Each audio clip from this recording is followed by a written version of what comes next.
மச்சான். வாடா, என்னடா சொல்லாம கொள்ளாம வந்துக்கிற? டேய், எனக்கு ரொம்ப வருஷமா ஒரு டவுட்ரா. கிறிஸ்மஸ் தாத்தா உண்மையாவே இருக்கிறாரா இல்ல அது ஒரு கற்பனையாடா? டேய், இப்ப இருக்கிற கிறிஸ்மஸ் தாத்தா ஒரு கற்பனை தான். ஆனா கிறிஸ்மஸ் தாத்தா மாறி ஒருத்தர் வாழ்ந்துக்கிறாரா. அப்படியா? யாரா அது? டேய், 3rd centuryல நிக்கோலஸ்னு ஒருத்தர் வாழ்ந்தாரு. இவர் ஒரு சர்ச்சு பாஸ்டர். இவர் ஃபுல் நேம் செயின்ட் நிக்கோலஸ். இவர் ஒரு பணக்காரரு. ஆனா இவர் எந்த ஒரு சீனும் போடாம இவர்கிட்ட இருக்கிற எல்லா சொத்தையும் வித்துட்டு ஏழைங்களுக்கு உதவி பண்ணுவாராம்.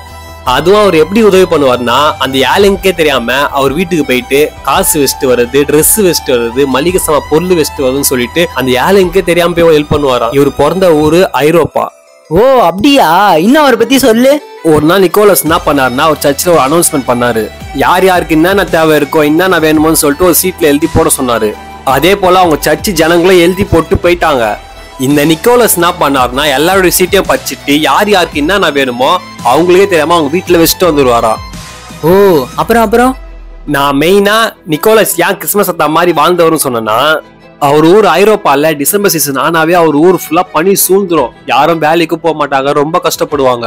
அந்த நேரத்துல நிக்கோலஸ் என்ன பண்ணுவார்னா, ஒரு ரெட் கலர் ட்ரெஸ் போட்டு குதிரை மேல ஏறிட்டு எல்லார் வீட்லயும் போயிட்டு கிஃப்ட் வச்சுட்டு வருவாராம். ஓ அதனாலதான் இவரு கிறிஸ்மஸ் தாத்தா மாதிரி வாழ்ந்தவர்னு சொல்றியா? ஆமாண்டா.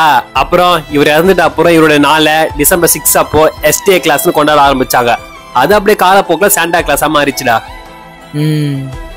அதே போல 1930 முன்னாடில இருந்து கிறிஸ்மஸ் தாத்தாவோட ரெஸ் கலர் ரெட் இல்ல, கிரீனு. அப்படியா? இது என்னடா புது கதையா இருக்குது? ஆமாண்டா, இந்த கொக்கோ கோலா ஜூஸ் கம்பெனிக்காரங்க தான் கிறிஸ்மஸ் தாத்தாவோட ரெஸ்ஸ ரெட்டா மாத்திட்டாங்க. எப்படி?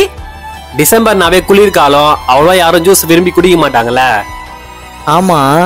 ஆனா இந்த கொக்கோ கோலா ஜூஸ் கம்பெனி என்ன பண்ணாங்கன்னா, குளிர்காலத்துல உங்க ஜூஸ் சேல்ஸ் ஆகணும்னு சொல்லிட்டு, குளிர்காலம்னாவே கிறிஸ்மஸ் சீசன் தானே, அதே போல இந்த கொக்கோ கோலா ஸ்டிக்கரும் ரெட் கலர் தானே, கிறிஸ்மஸ் தாத்தாவோட ரெட் கலர் ரெட் கலர்ல மாத்தி இந்த கொக்கோ கோலா ஸ்டிக்கரோட ஆட் பண்ணிட்டாங்க. அடா பாவி. அப்புறம் என்ன, இந்த கொக்கோ கோலா கம்பெனிக்காரங்க ஒரு அனௌன்ஸ்மெண்ட் பண்ணாங்க. கிறிஸ்மஸ் தாத்தா லோகோ போட்ட அவங்க ஜூஸை உங்க ஃப்ரெண்ட்ஸ் அண்ட் ஃபேமிலிஸ்க்கு கிஃப்ட் பண்ணுங்க அனௌன்ஸ்மெண்ட் பண்ணிட்டாங்க. அவங்க பிளான் பண்ண மாதிரி குளிர்காலத்துல அவங்க பிசினஸ் மட்டும் சூப்பரா போயிடுச்சு. ஓ அதனாலதான் கிறிஸ்மஸ் தாத்தாவுடைய ட்ரெஸ் கலரை பச்சை கலர் இருந்து ரெட் கலரா மாறிச்சா? அடா பாவி. ஆமாண்டா, எப்ப இந்த Coca Cola company Christmas red colour red கலர்ல மாத்தி உங்களோட ஆட் பண்ணாங்களோ அப்பத்துல இருந்து அவங்க பிசினஸ் வேற லெவல்ல போக ஆரம்பிச்சிச்சு.